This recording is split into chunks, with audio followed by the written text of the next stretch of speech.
Oskaloosa City Council to order. Today is Monday, February 2nd of 2026. We start with the invocation from First Christian Reformed Church. I'm John Sprunk, First Christian Reformed Church. We bow our heads in prayer. Heavenly Father, as we come to you this evening, we pray that you may bless our community. We think of recent news in the last day as we've heard news of murder in our county, and we pray certainly for those families that have been impacted by this tragedy. And we pray, O Lord, that justice may be served, and you may bless those who are involved in investigations. We pray again for the relative measure of safety you do give to our community. We pray that you continue to bless our town, bless the industry and commerce that takes place here. And Father, as decisions are made here tonight for our residents and for our citizens, again, we thank you for those who are our public servants. We pray that you may give them wisdom as they deliberate on matters this evening. And again, Heavenly Father, may you guide us in this year and bless this town. We pray all this in Christ's name. Amen. Amen. Thank you, Pastor. Would you join me in the Pledge of Allegiance? I pledge allegiance to the flag of the United States of America and to the republic for which it stands, one nation under God, indivisible, with liberty and justice for all. Roll call, please. Holman? Here. Calgary? Here. Ross? Here. Hermsen? Here. Holbert? Here. Ibrahim? Here. Sword? Here. Okay. First item up is the opportunity for community comments. It's an item reserved to receive comments from the community for concerns, whether or not they're included on the current agenda. The community is encouraged to speak before the mayor and council, asked to keep statements brief, time limited to no more than 3 minutes. If there are any questions, those are to be asked of city staff, the council members, or the mayor prior to speaking to the full council, so concerns can be properly researched and perhaps answered away from the meeting.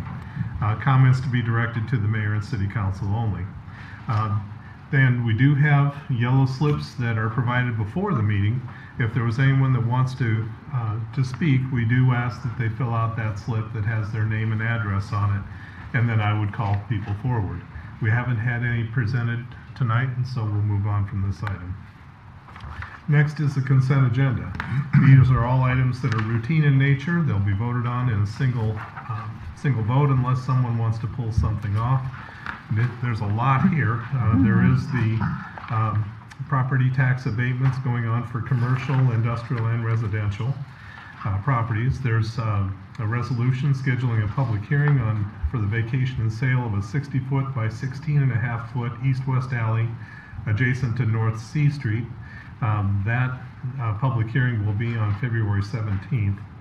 And then the third reading, of course, with the City Code for Oskaloosa, Chapter 10.60, regarding abandoned and junk vehicles. And let's see here. We have 4 core grants. They total up to $72,878. And the third reading of the animal control ordinance that has been unanimously passed on the first 2 readings. Do we have a motion of support for the consent agenda? So moved. Second. Okay, any discussion? Roll call, please. Calgary? Yes. Ross? Yes. Hermsen? Yes. Holbert? Yes. Ibrahim? Yes. Sword? Yes. Holman? Yes. Okay, that passes. Item 7. This is the announcement of vacancies that we have on various boards and commissions. First is the Airport Commission. We have 1 vacancy for a term ending on December of 2028. The Building Code Board of Appeals, there's a vacancy for an ex officio member. Civil Service Commission, a vacancy for a term ending in March of 2029. And the Historic Preservation Commission, we have 2 vacancies. These are for terms that are ending in December of 2028. Getting into the regular agenda. First up is a discussion regarding the Edmondson Golf Course. Matt Sherlock, the owner and operator of the golf course, has come to discuss City Council's Edmondson. Yes, Mayor, thank you, City Council. As the Mayor said, just welcome Matt Sherlock, co-owner of MK Golf, to do his annual report and discussion with City Council. So with that, I can't tell if one half of my face is moving or not due to the dental work today, so I'll turn it over.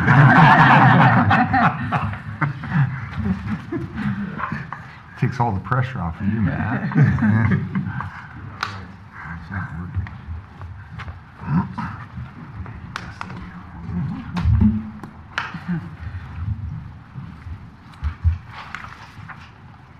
job titles changed so many times over the years that I just started to make my own business cards. So there's contact information for me there if you all need it.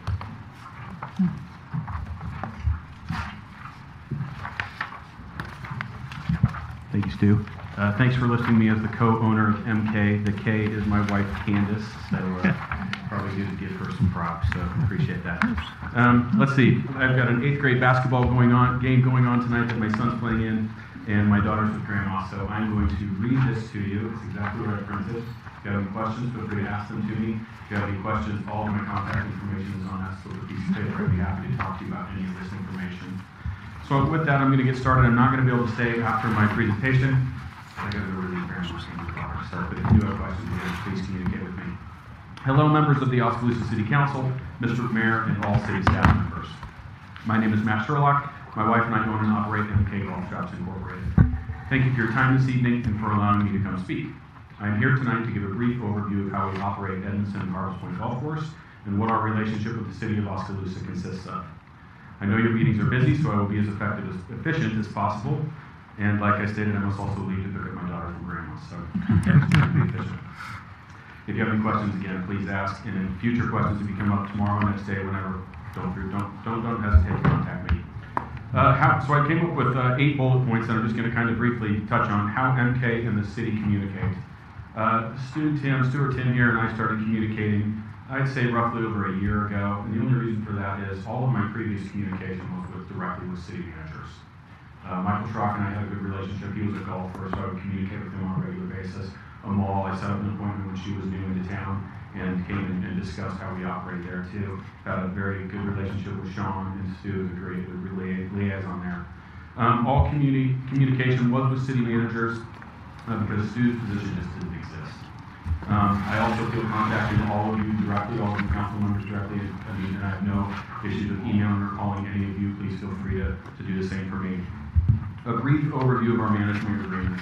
MK Golf Shops leases Edmondson Golf Course. We operate all aspects of the property, including maintenance and staffing. We cover all operational expenses. We pay the city an annual lease payment. This management agreement has been in place since 2010, modified in 2021 when my previous business partner, Jeff Smith, looked to retire. So then he came off the contract and MK basically backfilled what he was doing. Our relationship and the product that we have is one of the best in Southeast Iowa and beyond. How we have developed a future capital improvement program. That's been a popular topic of conversation for you also. Stu and I have created a 2026 through 2030 capital improvement plan, working from previous plans and my knowledge of the property. I do foresee future communication with Stu as a golf course is an ever-changing environment with many unpredictable variables. This is why our CIP is slightly fluid and changes with weather patterns and sales trends as stated in the agreement. It is sentence 1 on top of attachment A of our management agreement. That capital improvement plan is subject to change basically. Briefly describe, let's see, make sure I'm not getting ahead of myself. Briefly describe season pass types, golf cart rounds. Season passes, I've given you 5 years of data. COVID was a bizarre boom to the golf business. It was good. It was one of the only things that people could do was outside. It was still early stages. We didn't know what the heck was going on. So everybody's riding in their own golf carts. Golf was booming, but we could only handle so many people at a time. 54 golf carts go really fast when you have 54 people show up. And their vacation got canceled, their home improvement project got canceled. Golf just went crazy. We thought it was going to change. A lot of the COVID golfers actually stuck around golfing.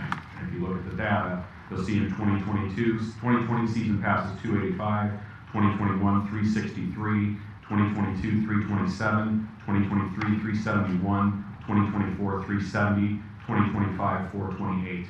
Our season passes can be juniors, young adults, seniors, military first responders, regular adult, family, limited, Harvest Point only. Okay, I've been told there's a few too many options, but we try to cover all the bases. So if Stu has a family pass, I'm going to put all 4 members of this family in my system, and that system is going to count them as membership holders. So when you read that 428, that's not 428 individual passes. It's probably more like 250 to 300 passes. And by the time you fill in all the family names, because I want Stu's son to come out to the golf course and be recognized as a season pass holder, that way my computer says he owes $0 when he comes into the pro shop. I don't like to sell passes and then try and charge people, so it goes well.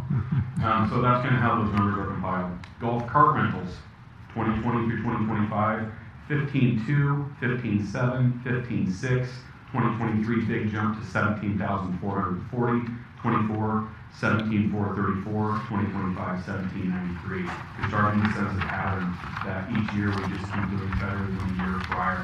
We did not anticipate that happening with COVID, and golfers just keep sticking around. Total rounds played in 2020, 21,640. That is a number that is probably 90% accurate. We do not have a full count on Oskaloosa High School, William Penn College, fundraiser events, any events that we don't run through our system. For example, if William Penn University wants to do a fundraiser event for us, for them to give out receipts to the clientele that play in that event, they collect all the money. And then I invoice William Penn. Well, that means the 100 people that played in that event might not hit my system. So I can give you a rough estimate, but numbers in my system in 2020, 21,640, plus high school and all those events.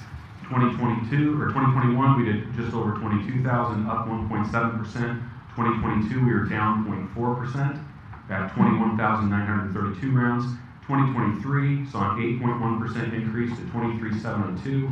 2024 up 3.9% to 24,624, and 2025 up 2.5%. To 25,249. So we're trending in an awesome direction. Do not ask ChatGPT or any AI what it's going to cost to run a golf course in 2026, because it'll make you a wee bit nervous. So, but we're optimistic, and at the end of the day, we just roll with the punches as they come. So that's just what we've done from the beginning. Briefly describe the relationship and difference between Edmonton Golf Course and Harvest Point Golf Course. Edmonton Golf Course is owned by the city of Oskaloosa. You're basically our landlord. And where you are a landlord is what is in the long-term benefit for you? An irrigation system, a physical building, a golf course that's still going to be functioning 20, 30, 40 years from now. So when you see in the management agreement that you pay some money to us to help us maintain the irrigation system, that's why.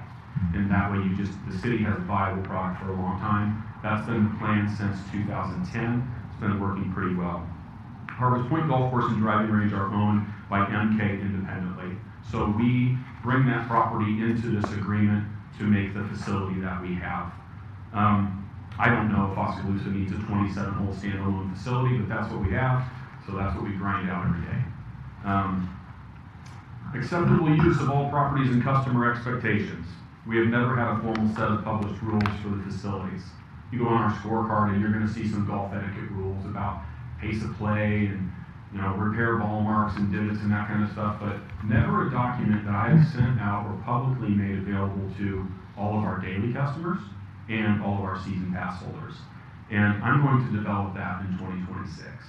And what you're going to see in 2026 is we're going to talk about treatment of the golf course, payment options and schedules, driving range policies, golf cart policies, daily starting times, group sizes, weekday rules, weekend rules, tournament policies, etc.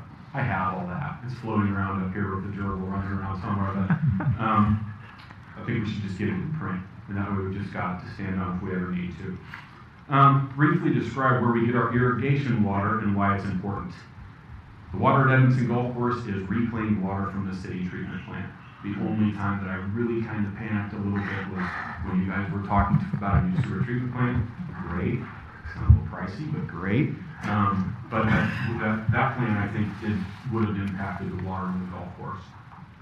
Simple oversimplification, water flows to the treatment plant, they treat it as much as they need to treat it, and they pump it into our irrigation pond, and we use that to water the golf course. That's been in place for about 30 years. I'm 44. That system was installed when I was 12. I helped lay the sod for that system. So it's a 30-year-old irrigation system, but still functioning because of the daily upkeep. But we do get that water from your sewer treatment plant, and that is really, really critical. If that went away, there's no valve for me to just flip open and have an 8-inch line that's going to give me 525,000 gallons of water to fill up the pond every night. So that does keep us a little nervous. The reason we watch it so close as Harvest Point is at the mercy of Mother Nature. There is a creek on the property that stays running most of the year. We do pump some water into the large irrigation pond too, but that is rainwater and prayer and maximum efficiency from our crew on how they water that property. let's see, I missed one thing about the acceptable use of properties. The goal of that is to treat all customers the same, and this document will allow us to be consistent and make it clear what our policies are for every single customer. So I just want you to do that, sorry. So let's see, talked about irrigation water, and then briefly explain my role in the community. This is a little bit of a brag for me, but I just want you to know who you are in business with and who you are working with. And I'm proud of what we got going on, and I'm just going to rattle off a few things to you. I've been an active adult resident for 24 years. I've been a business owner for 20 years. I count the 3 years I was recruiting golf clubs and giving golf lessons. Years being in business, that was just teaching me how to fly. I'm a past member of the Iowa PGA Board of Directors. I'm the past Iowa PGA President. I'm a past Iowa PGA Deacon Palmer Award recipient. Deacon Palmer was Arnold Palmer's dad who had polio. They did not let him fight in World War II. They did not let him join the PGA Tour because of that disease. They have named an award for a person who's overcome complicated ailments. I had 2 benign tumors removed from my spine in 2020. That was an interesting time for the Iowa PGA. Felt that I battled pretty hard through that process, so they gave me the first ever Iowa Deacon Palmer Award in the state of Iowa, which was pretty awesome. Very proud of that. Under bummer terms, I'm proud of the way me and my family came out of that. I'm an Iowa PGA Golf Professional of the Year. Iowa PGA Public Merchandiser of the Year. I'm an Oskaloosa Chamber Business Person of the Year. I've co-created the Oskaloosa Golf and Schools program at Oskaloosa Middle School and participate annually in the PE class. We'll be there Thursday and Friday if anybody wants to come watch me dodge 26 sixth graders swimming metal golf clubs. That's a sight to see. We've done that in Mr. Luck in Mr. Elliott's class for probably 10 years. That was an awesome program, and it's still going strong. There were local donors that donated money to that program to buy all of those golf clubs for those kids. That was an awesome thing. We have donated to over 47 different organizations and fundraiser events since 2023 in the local area. Those could be rounds of golf, that could be money, that could be painting with lights, that could be my brother got diagnosed with cancer and we're having a dinner for him. We don't say no to anybody. Like I said, I've been through surgery, I know that process. And I'm also the Oskaloosa School Board President, proudly representing Oskaloosa students and staff. I have 2 years left on my term. So I also feel every time I go anywhere and do something now, I'm representing my business, I'm representing my family and the 2,043 students of the Oskaloosa School District and the 300 staff members there. That's a privilege. It's one that I don't take lightly. I'm not an expert on education, but I will tell you, I will fight as hard for them as I'll fight for this golf course.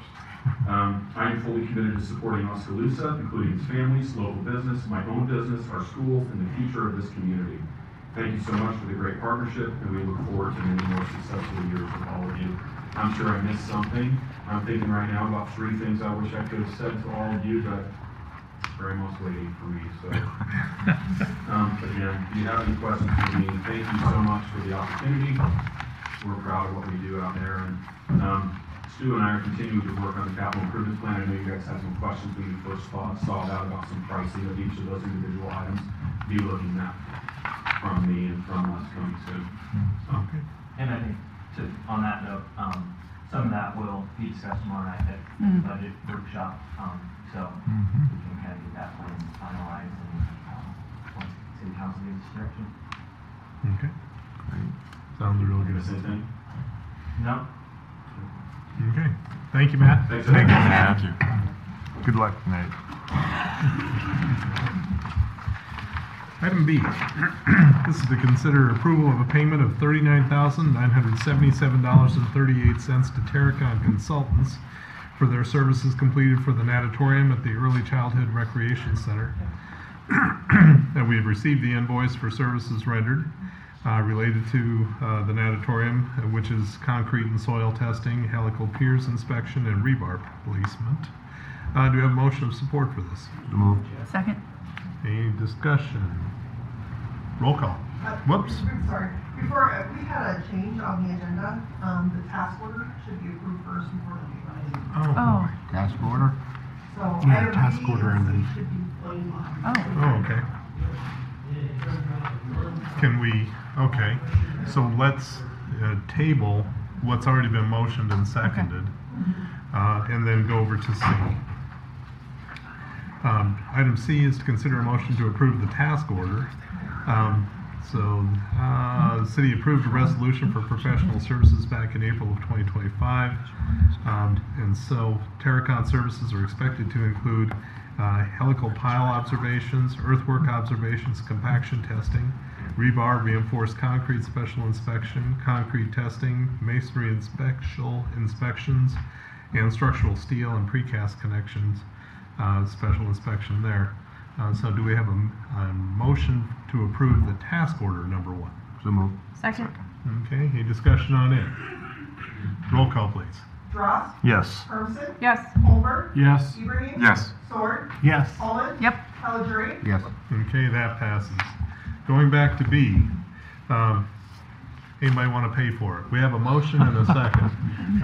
Any discussion? Roll call, please. Hermsen, Yes. Holbert, Yes. Ibrahim, Yes. Sword, Yes. Holland, Yes. Caligiuri, Yes. Dross, Yes. Okay, that passes. Item D, this is consider a motion setting the sale terms for surplus city commercial real estate located in 1716 A Avenue West.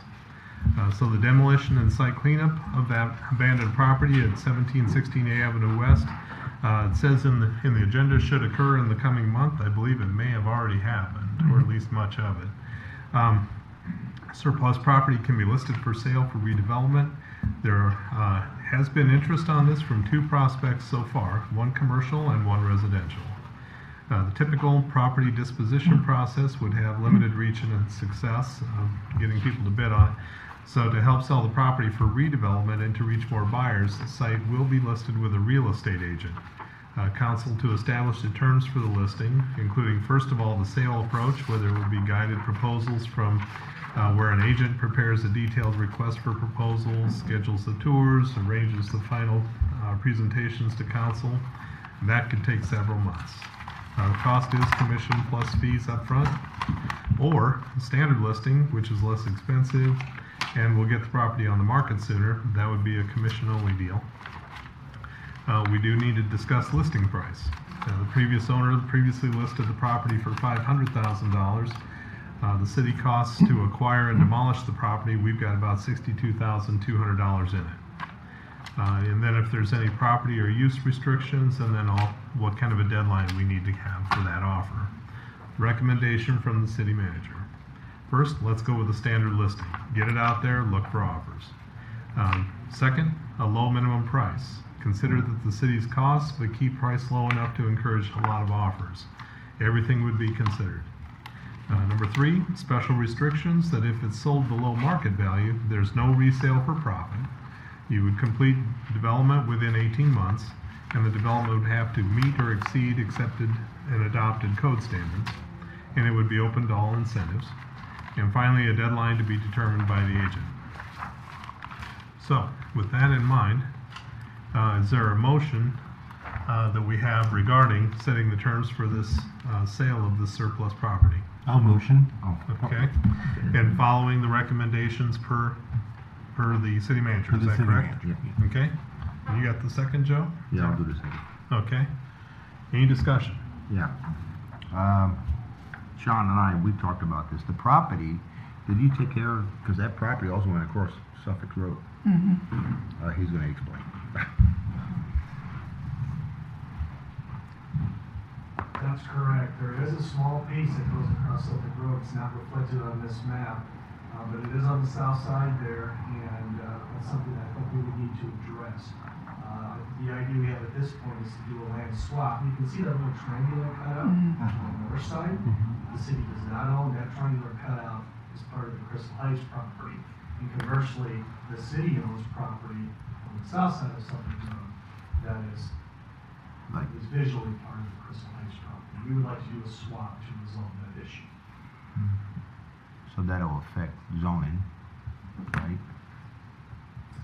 It would not affect zoning. Everything north is zoned commercial. But that little piece across Suffolk though.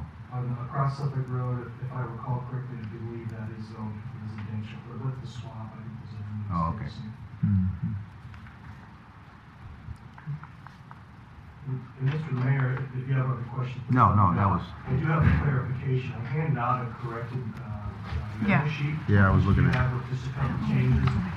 Just wanted to draw attention that we did find contractor found a partial basement under that building. Oh, Roughly 25 by 25 feet, 8 to 10 feet deep, concrete walls, concrete floor with footings. It also had a very old boiler in it, so that had to be removed as well. That added some additional cost to the project. We didn't find it because it was covered with a complete platform floor, which was simply not visible to any of us. So that added a additional cost up to $68,840. That would be the total cost that the city has. Okay. And you mentioned, one more question, you mentioned if you could slide it down a little bit, the property. Sorry, in our discussion, we was talking about moving a little bit of those trees up the upper right, left corner there. Is that been done, or you don't leave it?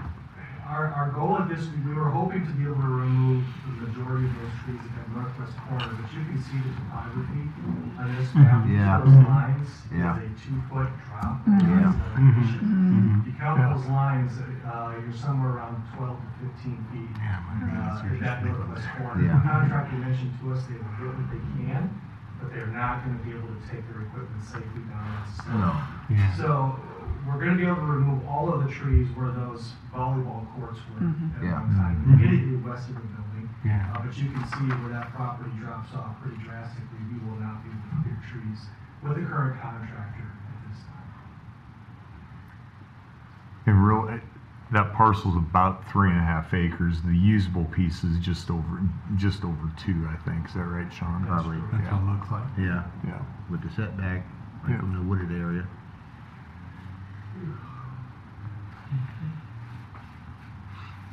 When we talk about minimum listing prices, I'm assuming that maybe we need to set that tonight as well. Do you have any recommendations? I mean, that's what I asked. we have plenty of these conversations, right, Sean? You know, I mean, I personally felt with the building there, it wasn't worth the $500,000. No. The way it sits down a little bit. Man, that site looks really good without a building. That's yeah. And so, you know, I think on some residential properties and such, you know, we've sold them for $3,000 and $10,000 and $15,000 or whatever the cost is. I think this property is worth more than what we have in it in cost. Oh, yeah. I just said I don't want to get in a situation to where I appreciate Sean the recommendation of no resale for profit. I think if I wouldn't sell it to anybody without a development agreement in place, without a plan in place. If somebody's going to speculate on it, I'd say it should be the city speculating. We shouldn't just give the property away. Mhm. So as far as council is concerned, do we want to set a minimum price?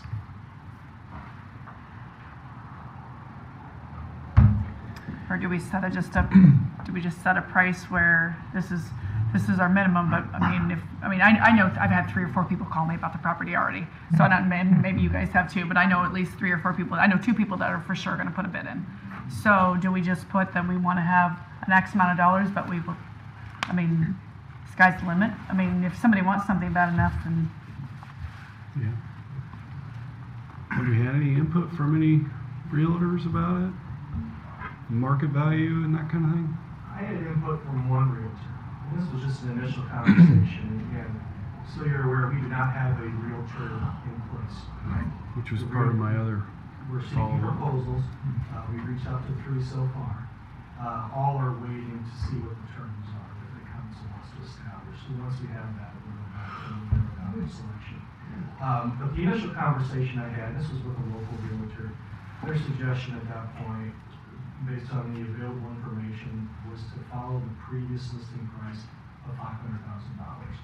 And that previous price was with the building still standing on the property. Now, of course, it wasn't sold.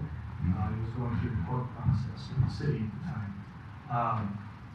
that was their initial thought and recommendation, that seemed to be a fair price after the building was demolished. To me, that would be a high end, would be 500,000. I also think the city will have an opportunity to review proposals and reject proposals that you're not comfortable with.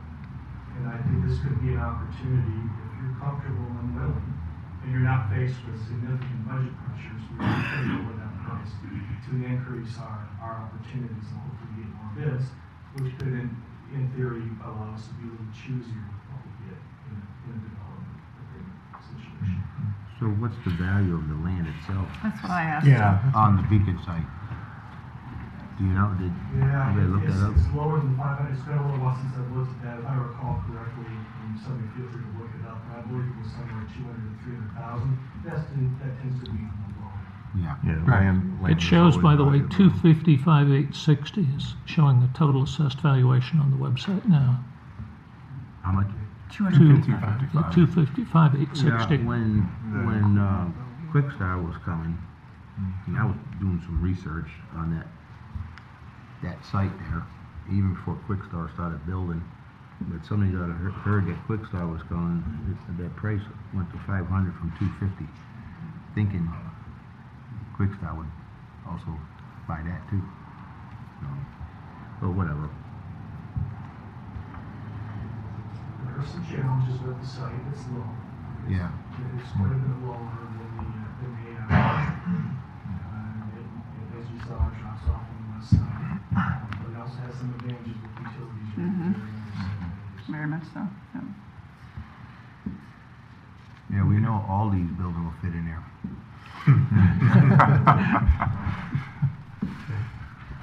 Sean and I went to Waverly, not physically, but on the map, and they built a new Aldi up there. Kind of measured it. It was like, what, 100 by 200?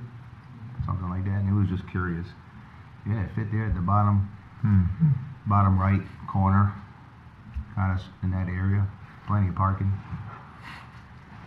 I like your I hope thinking, they heard Charles. me. I like your thinking. I like the thinking, yeah. Okay. But anyways, So the motion that we have does not state a minimum price, and council's comfortable with sticking with that, is that right? the Minimum price? as for how much? Well, we wouldn't go lower than 68.80. I guess maybe we can call that the minimum. No. That's what I would think, just call the 6880. Yeah. The minimum. Okay. So does that mean, so then do we just basically advertise it, I mean, like we normally would, where we're accepting offers for a certain amount of time? I mean, if we're not gonna set a listing price, Not yet. Because we just wanted to try and. I think that's based on, we are planning on getting it listed, right? And with an Later. agent. Yeah, later though. Yeah. Yeah, Okay. that works. Okay. Any other comments? Roll call, please. Sorry.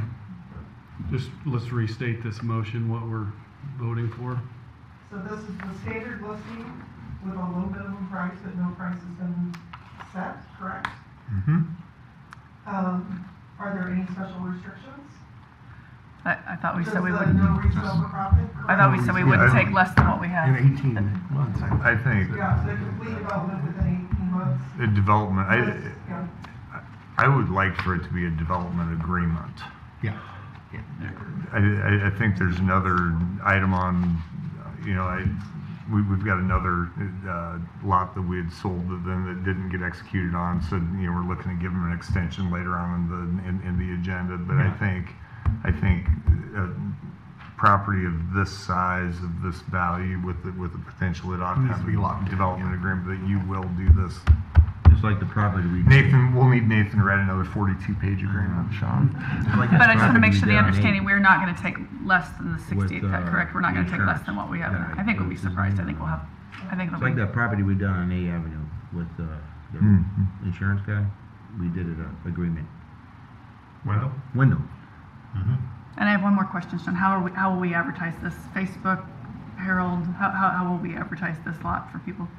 We'll have that, but we'll go better or further on with this. This will be listed using the Realtors platform. So a lot of realtors, residential realtors tend to use MLS, but a lot of commercial realtors use other platforms. Forgotten what there are two primary ones right now.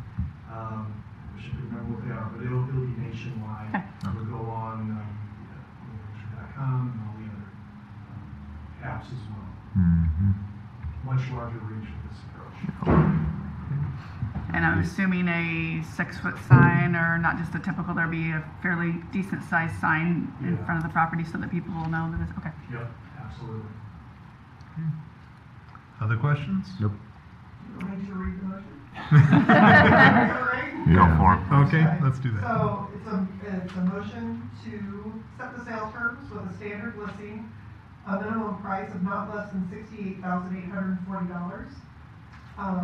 Special restrictions that would be included within a development agreement with the buyer and with a deadline to be determined by the agents. And no resale, correct? Yeah, resale back. That's in there, yeah, okay, right, okay. Roll call. Roll call. Holberg. Yes. Ibrahim. Yes. Sword. Yes. Allman. Yes. Caligiuri. Yes. Dross. Yes. Thompson. Yes. Okay, that passes. Item E. This is considered resolution amending resolution 22-02-22. This is the conveyance of city-owned property located at 115 Fifth Avenue West to Franklin McKeah. So back on February 22nd of 2022, the council approved conveyance of 115 Fifth Avenue West to Mr. McKeah for $3,390. The buyer did not obtain a building permit for the construction of a new single-family home within the 180 days from approval to construct the home within 1 year of building permit issuance as required by the recorded contract. So the buyer requested an extension to complete the construction due to the family illness and other circumstances. And the resolution amends this resolution by saying that the buyer has to submit a building and trade permit application complete with a detailed site plan and building construction plans for staff review by April 30 of 2026. The buyer has to pay for and obtain a building permit and applicable trade permits within 30 days of submittal. The buyer has to complete construction by May 31st of 2027, and all construction has to comply with applicable code requirements, so no variances. Council also may wish to consider eliminating the residential property tax abatement incentive due to the below market purchase price of the lot. Limitation is not included in the proposed resolution.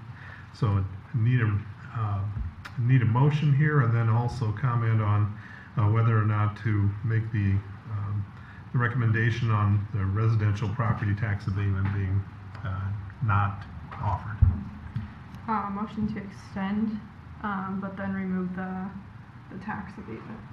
Okay, I'll second it. there's the second. Okay, any discussion? The only thing I don't like about removing the tax abatement is that wasn't the original term.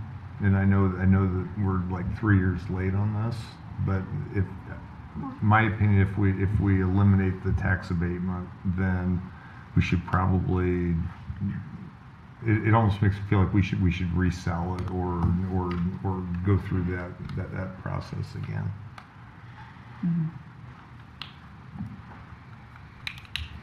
I think I'm Just a following thought. you, but.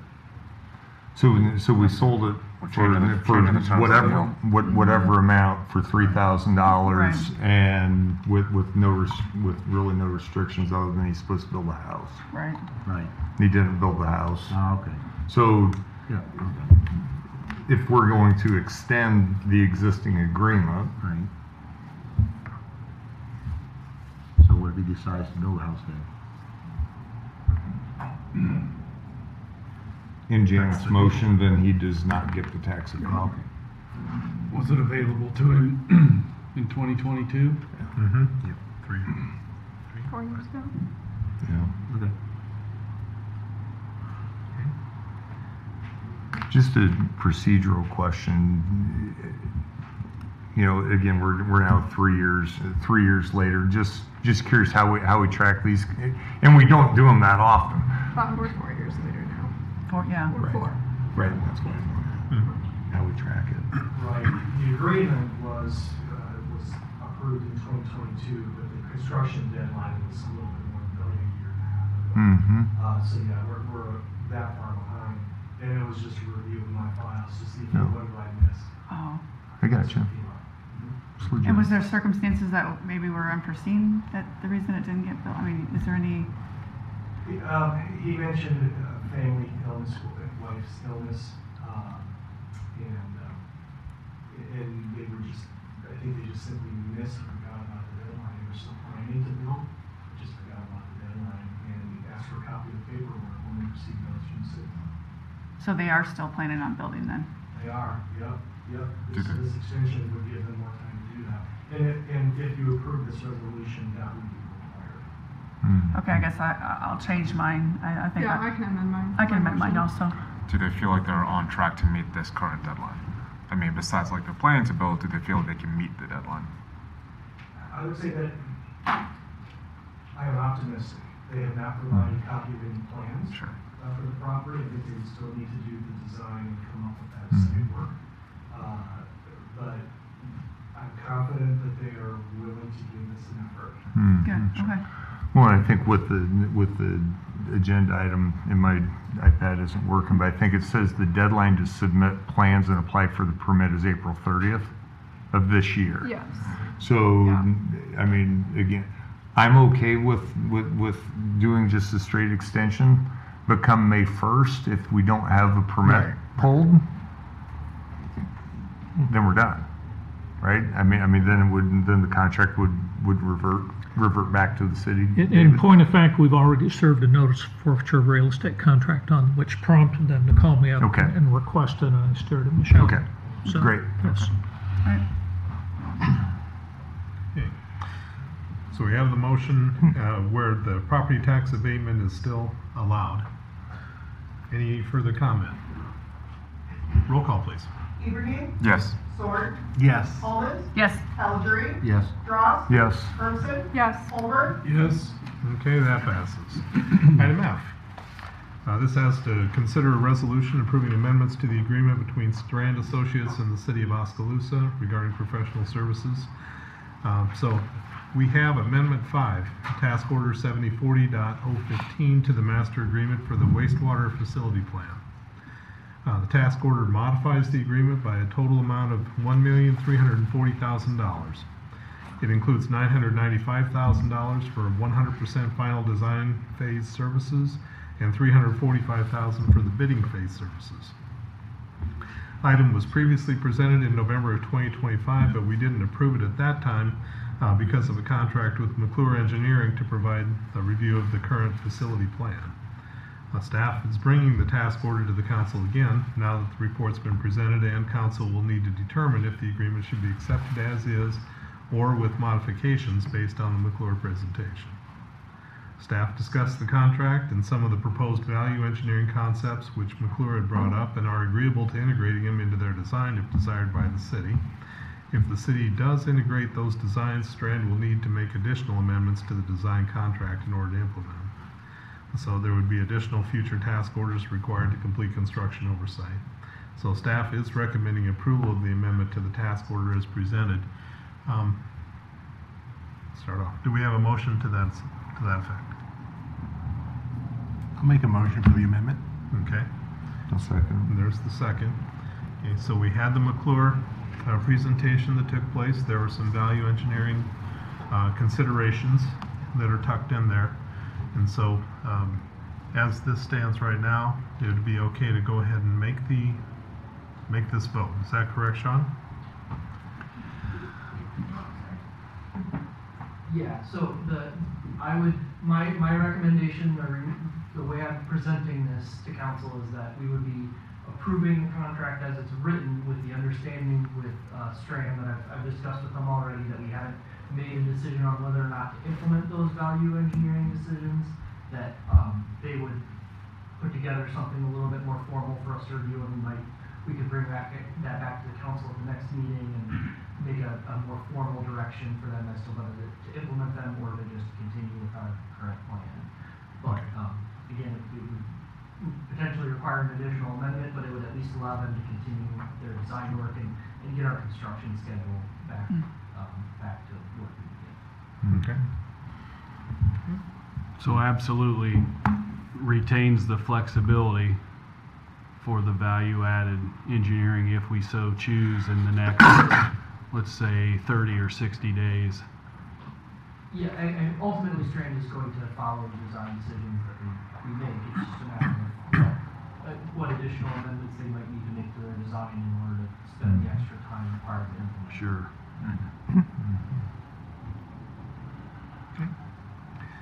Any other questions? Roll call, please. Sword, Yes. Almond, Yes. Calgery, Yes. Dross, Yes. Hermson, Yes. Colbert, Yes. Ebering, Yes. Okay, that passes. Item G is to consider an ordinance to amend Chapter 13.08 regarding the sewer system for the Oskaloosa Municipal Code. It's a first reading. Staff is recommending an ordinance that would update the user charges to reflect annual rate increase.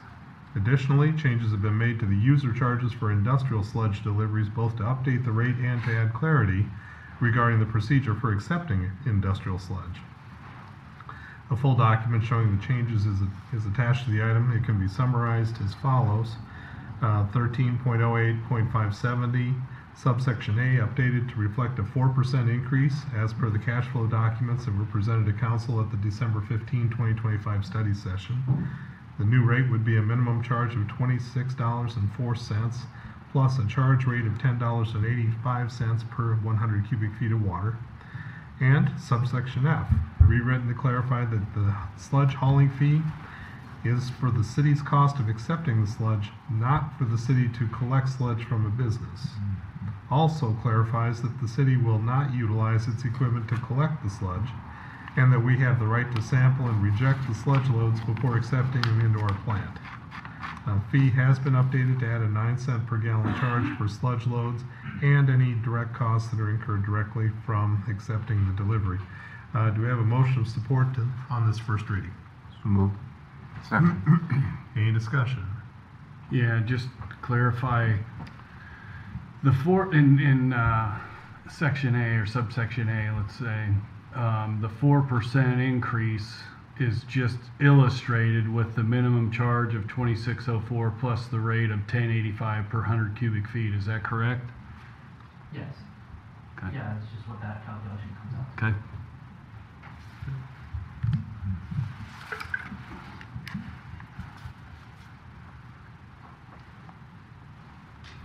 I'm thinking about the next one in the sludge hauling fee.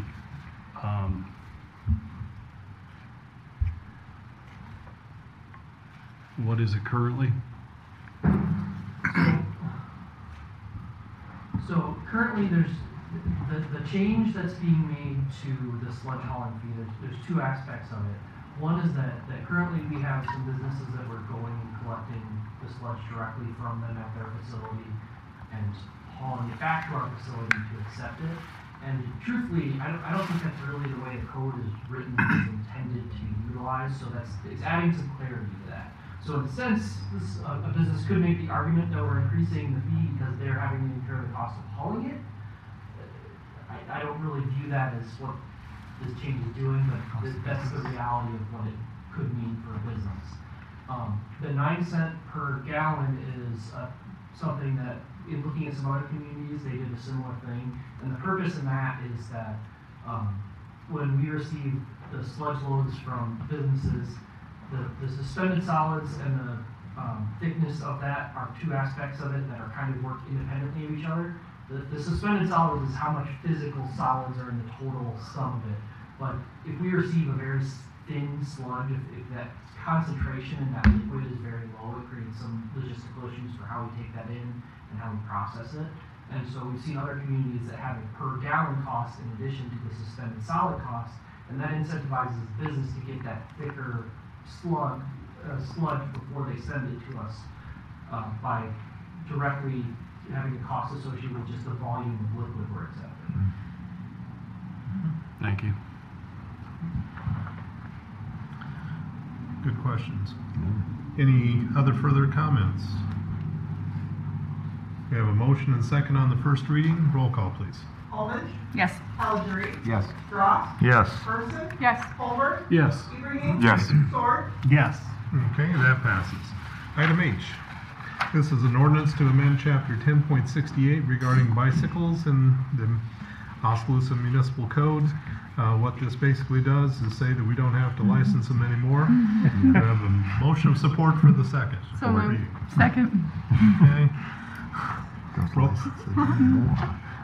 Any comments? Roll call, please. Calgery, Yes. Dross, Yes. Herman, Yes. Holbert, Yes. Ibrahim, Yes. Sword, Yes. Olmich, Yes. Okay, that passes. Item I. This is to increase the efficiency and effectiveness of city operations by identifying areas of improvement to enhance the community engagement. Staff has prepared the 2025 social media report.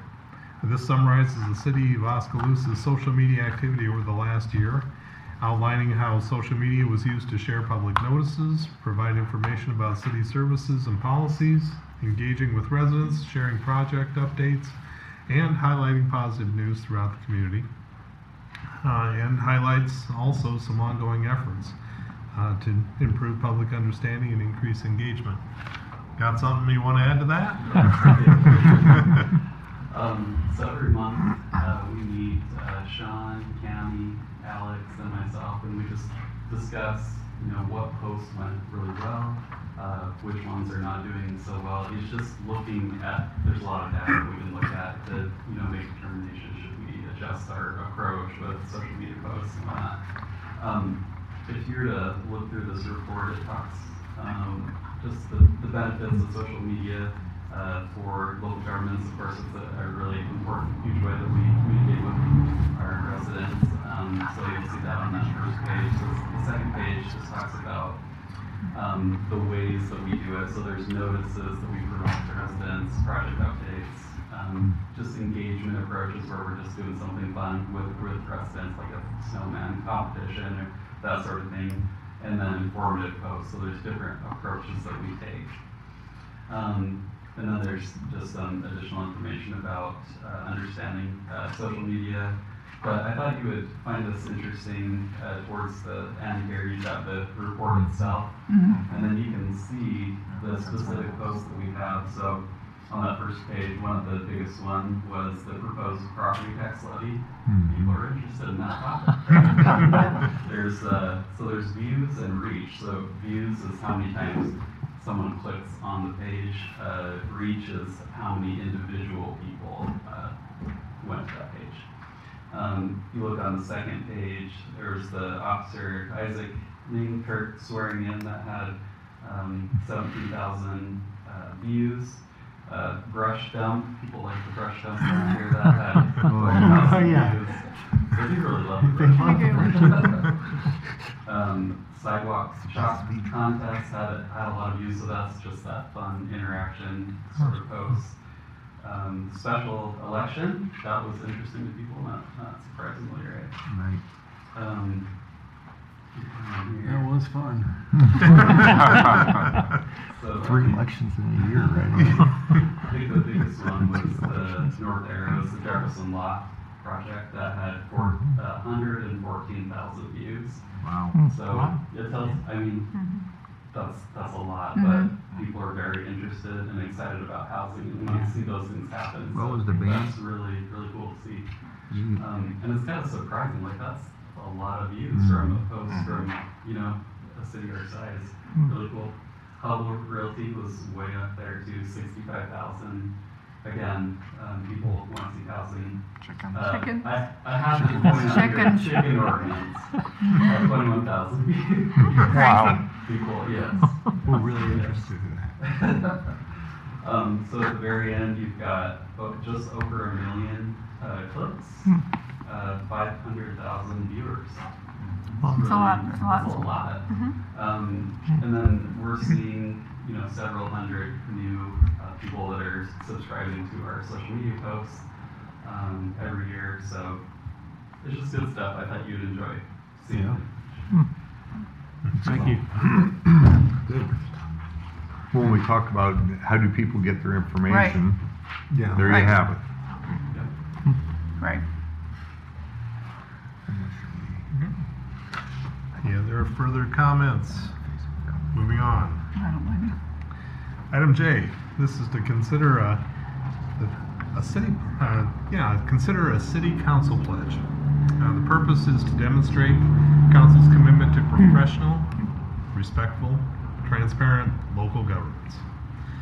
The Oskaloosa pledge was crafted by feedback that came from the city council's brainstorming activity. It would be utilized, could be incorporated into the city council agenda, mentioned in the community comments, or mentioned as a new item, put it on the chamber walls, show it on TV screens during the start of a meeting, put it on the city website, share it at various communication channels. The pros are, of course, to increase the citizens' belief that the community is going in a good direction, increase the citizens' satisfaction with the community's image, increase in public participation. We think that would help with volunteering for boards, commissions, and other city functions. It would also increase our community relations, so developers would desire to build housing and other businesses in the community, more partnership opportunities, and also an increase in staff satisfaction. The retention rates get affected by that, and staff performance can have an outcome. So anyway, this is a consideration at this point for a motion, but I'd like, I guess to make this work, we got to have a motion first. Do we have a motion of support to do a city council pledge? I'll motion to support the pledge. Okay. Do we have a second? Second. Okay. Now we can discuss it. So we have it here before us. It gets into as elected officials of the city of Oskaloosa, we pledge to address issues civilly, focusing on policy and outcomes rather than personalities, to listen with an open mind, an intent to understand and respectful demeanor, to demonstrate professionalism and decorum, to uphold ethical standards, accountability, and transparency in our decision-making, to work cooperatively with fellow council members, staff, residents, and partners to advance community goals, making decisions based on accurate information, data, professional expertise, and long-term vision, acting in the best interest of the entire community, setting aside any personal bias or individual interests, to support, encourage, and value city employees, recognizing that positive council staff interaction contributes to organizational excellence and public trust, and recognize that council actions and behaviors are consequential and significantly impact the culture, direction, and success of the city. So at this point, I'll open it up for comments.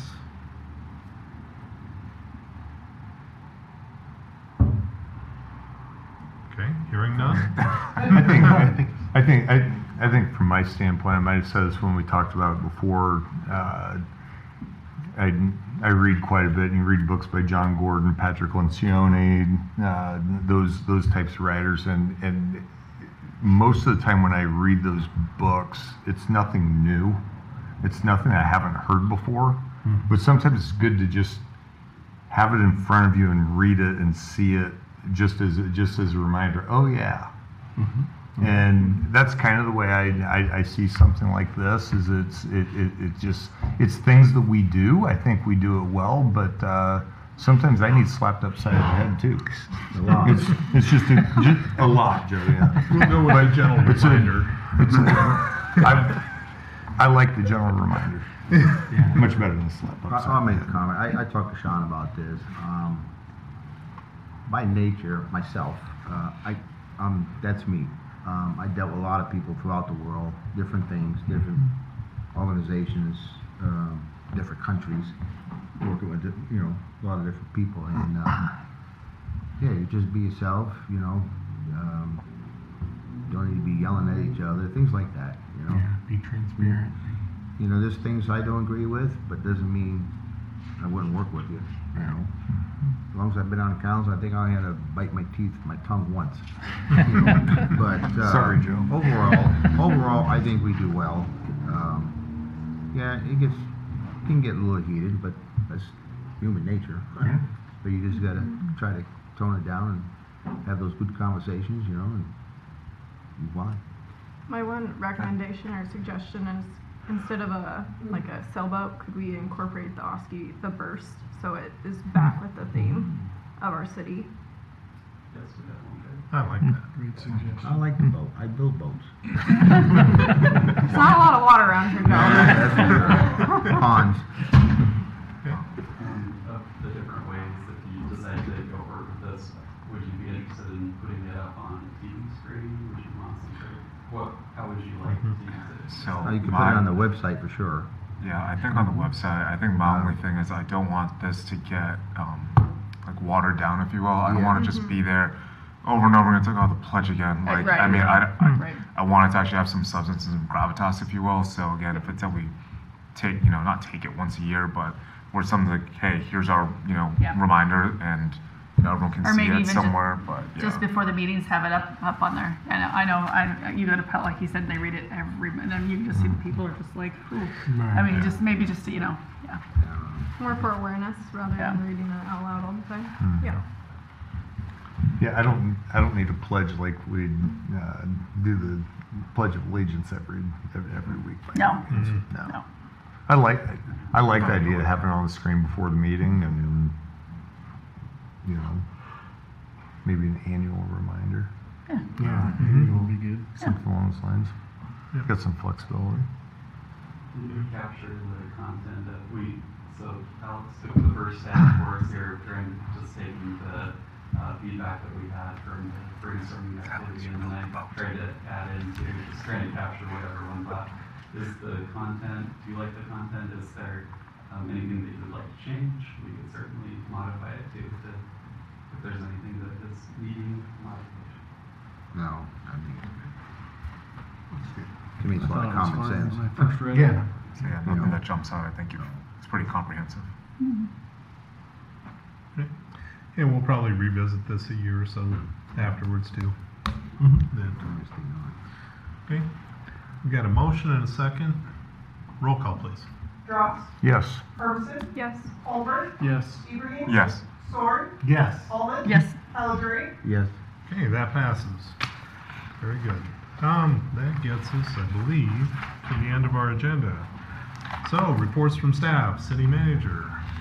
Just a reminder, we'll meet tomorrow at 5 o'clock. We will have some food prepared. What do you have on the menu tomorrow? Oh, buddy. There are sliders, bags of chips, cookies, a fruit tray, and then some soda and water. Oh, we having a party tomorrow? I think so. Okay. Jan will be happy. And then on another item, just wanted to recognize Barry Martin at YMCA. He is taking a new position Oh. and for family reasons to be closer to family. But I just wanted to say thanks to Barry, even though he's not here. I didn't know that. Oh, yeah, he's great. What's going on? Spell Alabama. Oh, okay. They got somebody else. Do they, I was just gonna ask, do they have somebody in mind already, or? Not yet. Not yet, okay. And then the last item, you notice we are missing one TV, but it's coming. It was broken when we got it. Oh, so shoot. there will be one more. Any other comments on this whole surround system? You can see the screen up there, so it's live, it's working. Yes. Working through some bugs. Yes, we are. So a little bit of technical difficulties today, but so in the future, all of these microphones will be gone. That one will be gone, and the one at the podium will be gone. So the microphone is in the ceiling. So that's what that green thing is. When it's green, it means it's on. When it's red, it means it's off. There's speakers in here. There will be 4 TVs connected to this. I control the cameras by this fabulous little tablet right here. So How do we know how well they hear from home with the speaker? we will find out tomorrow morning. Perfect. So I recorded the whole thing. We've talked about streaming. We need to fix a couple of bugs from that, but yeah, it should work. There's a TV out there in the hallway as well, so we're gonna fix the mount out there, but the lovely Quentin is hiding in the closet just to make sure everything worked how it was supposed to tonight, but hopefully going forward it'll be flawless. Well, apparently it wasn't tonight because I know you've been. And I think we need a better Wi-Fi router in here. I shouted that out to them. Absolutely. Yeah, Bob and I. Yeah. Oh, yeah, and you're. Well, Joe, you have to charge your tablet. This thing's charged. It was on and then just went.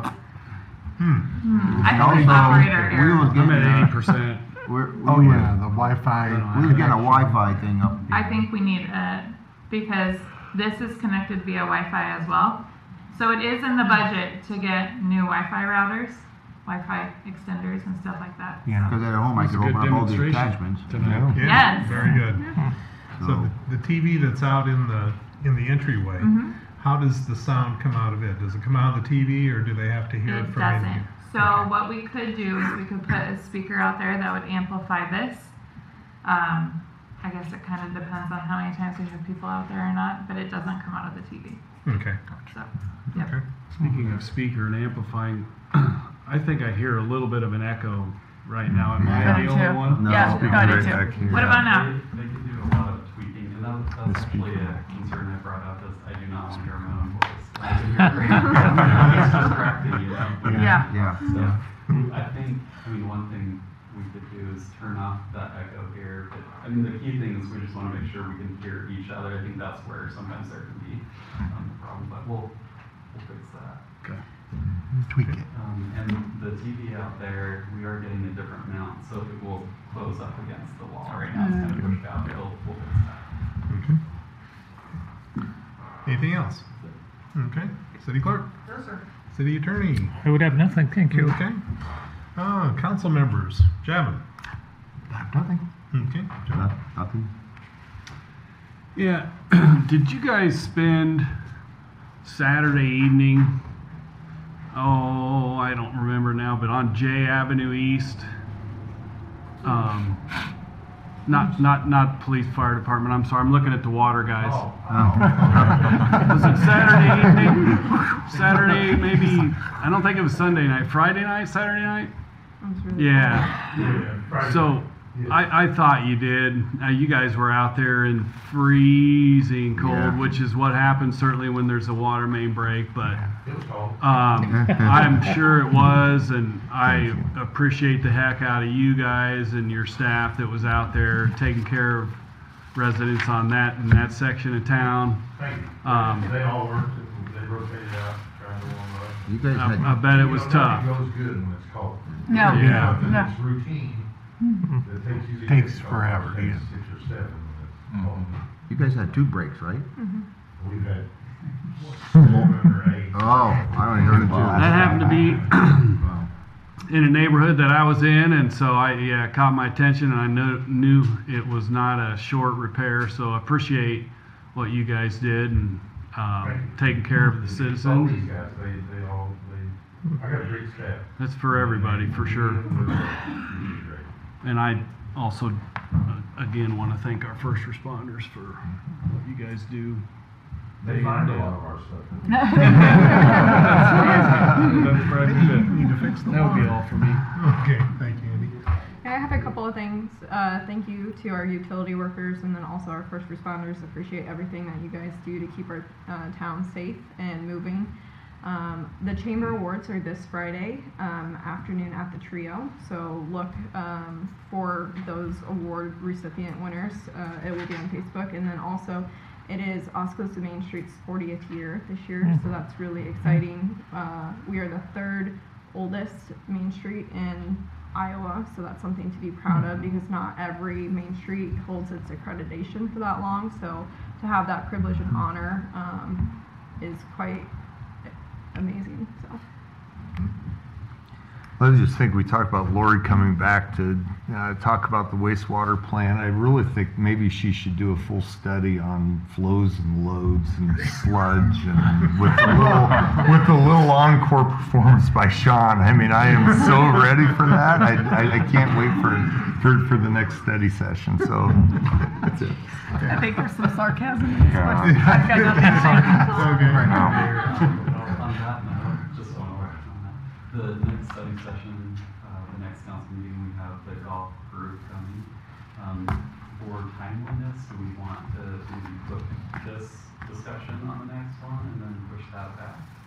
Because for the sewer stuff, I think that needs to be on its own. Yeah. Okay. Abu, anything? Thanks to the city staff for everything you guys do. Goes, unnoticed, underappreciated at times. And then Go Patriots on Sunday. It's always in there lurking. I agree with him.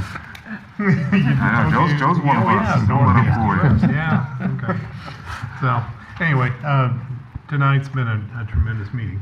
And so, we've seen some pretty heavy duty stuff at the work session before this and as well. And so, thank you for the cooperation and the knowledge of the council, for going through this heavy lift. Do we have a motion to adjourn? So move. Second. All in favor say aye. Aye. We're adjourned. Thank you for resurrecting.